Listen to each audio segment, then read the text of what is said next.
Carissimi, ben ritrovati, eventi del territorio. Quest'anno, dopo 2 anni, ritorna a Monfumo, 37esima edizione della Festa della Mela, e siamo in compagnia del nostro caro amico Ivano, che è il presidente della Proloco. Ivano, ben ritrovato, nuova location, raccontaci cosa accadrà questa sera.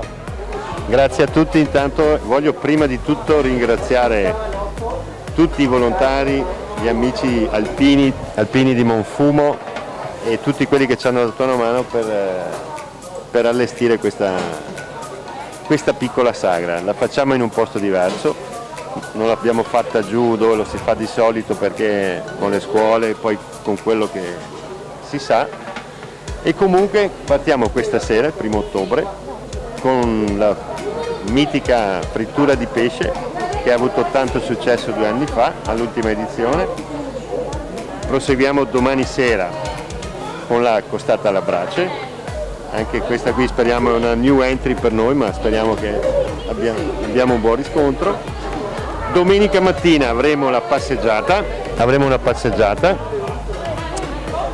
a mezzogiorno pranzo Anteas. Volevo ricordare anche che con l'occasione della Festa della Mela c'è nella chiesa parrocchiale il dipinto di Noè Bordignon, che in questa occasione rientra nei festeggiamenti della Festa della Mela, questo famoso pittore veneto che comprende Castelfranco, San Zenone e altri paesi di cui non mi ricordo, e anche Monfumo con un dipinto, un affresco nella chiesa parrocchiale.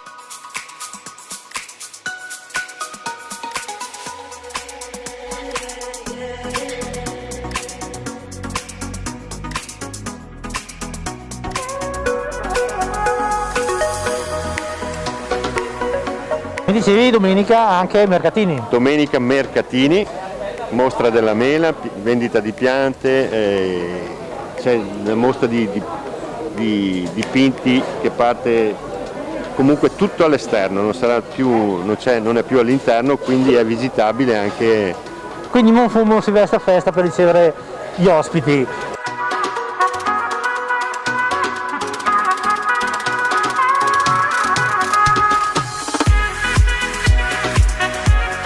Monfumo, oltre a Città dell'Olio, è anche Città del Vino. Domani sera, sabato, alle 19:30, 20 circa, ci sarà l'inaugurazione, il taglio del nastro assieme alla Coldiretti per questo importante riconoscimento ulteriore.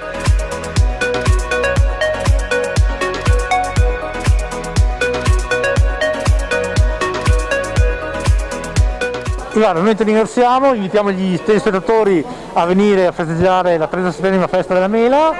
La gente sta arrivando, che dire, ti lascio il tuo lavoro perché so che dietro le cucine tu sei indaffaratissimo. Grazie mille, se venite mi raccomando rispettiamo tutte le regole che ci sono, perché abbiamo faticato tanto e abbiamo bisogno di non avere problemi. Grazie.